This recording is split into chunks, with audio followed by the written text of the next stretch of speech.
Hi, this is George Woodbury from College of the Sequoias in Visalia, California, and in this short video I'm going to go over how to simplify radical expressions. I'm going to begin with an example.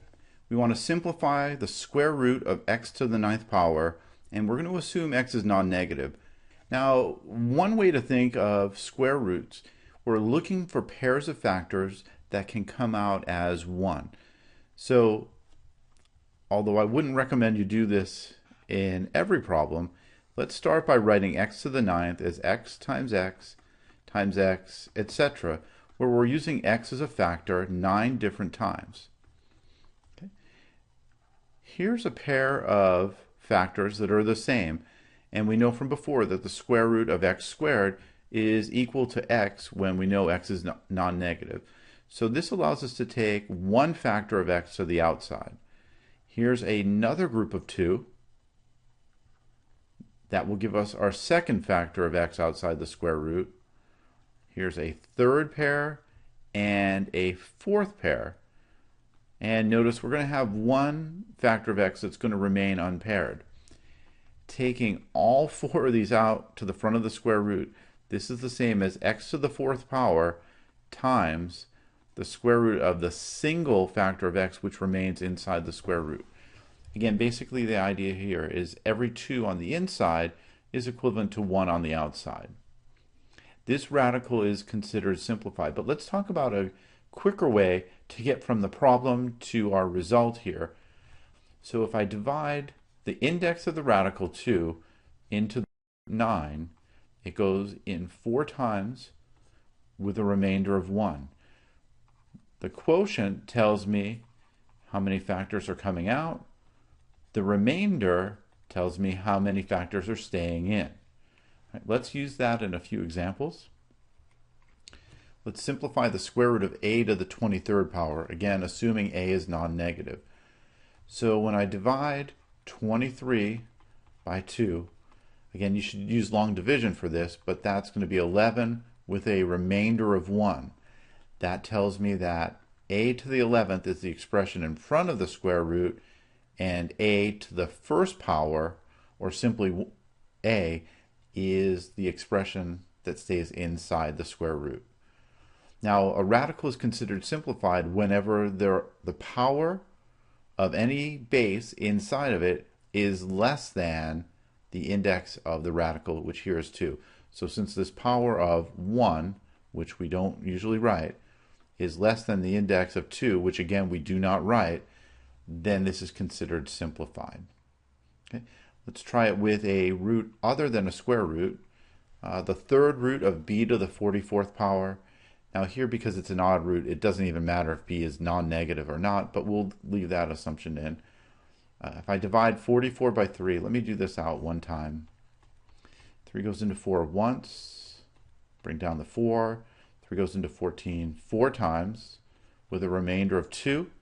That tells me that I have b to the 14th power outside of the radical, and then inside of the radical I'm going to have b to the second power. By the way, be sure to write this index of 3. If you drop the index, your radical turns into a square root, which is not what you started with. Right.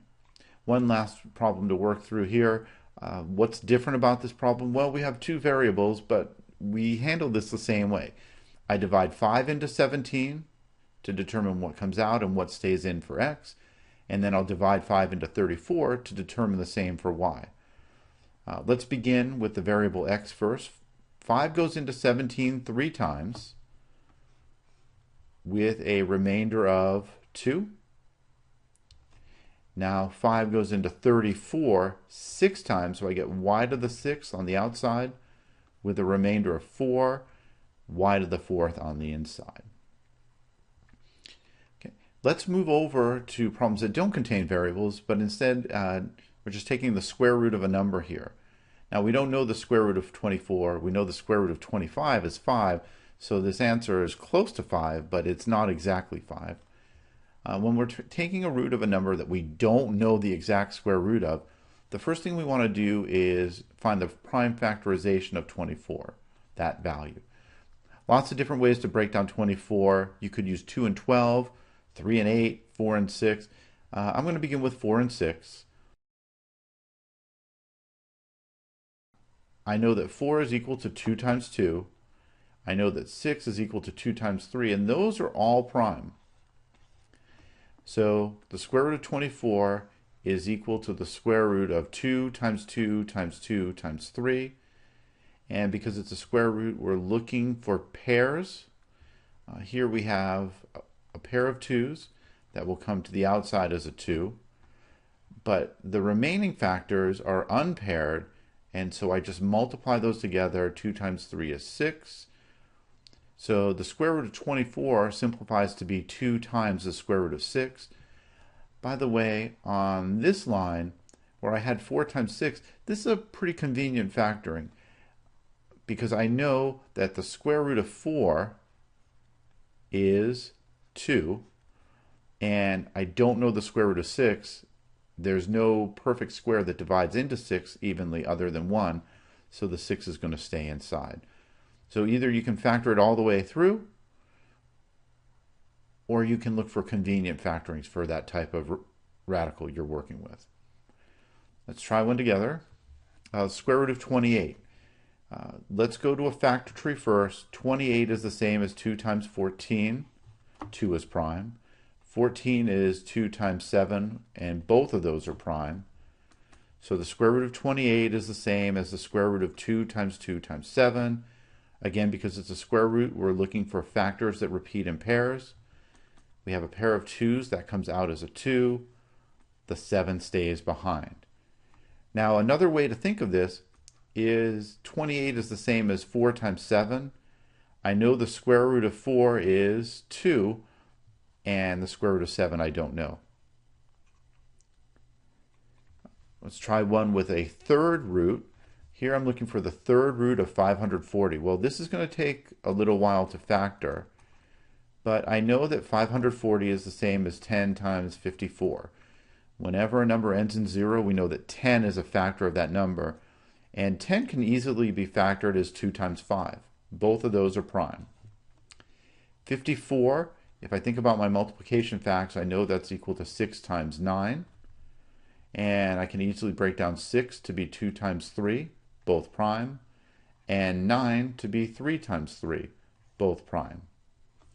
So when I rewrite this, I have the cubed root of 2 times 2 times 3 times 3 times 3 times 5.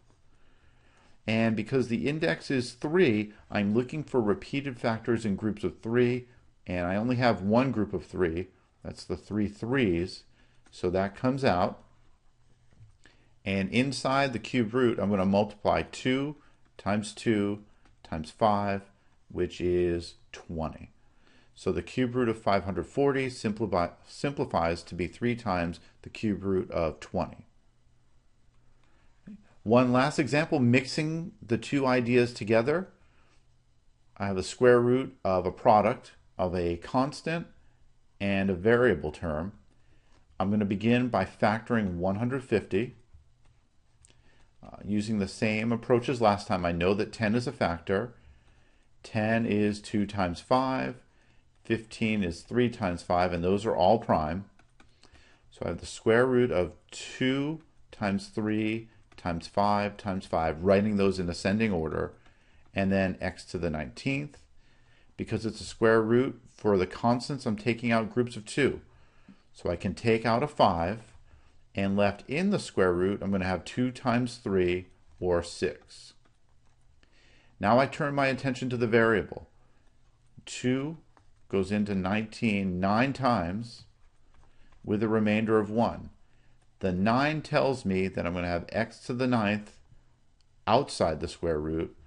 The remainder of 1 tells me that I'm going to have x to the first, or just x, left inside the square root. Okay. Notice how we treated coefficients differently than we handled the exponents. Prime factor the coefficient and remove pairs if it's a square root, or groups of n for whatever root you're taking. But the exponent needs to be divided by the index of the radical. Okay. If you have any questions or comments, or if you have a request for a video that I can put on YouTube for you, You can reach me through the contact page on my website, which is georgewoodbury.com. Thanks for watching and good luck with this.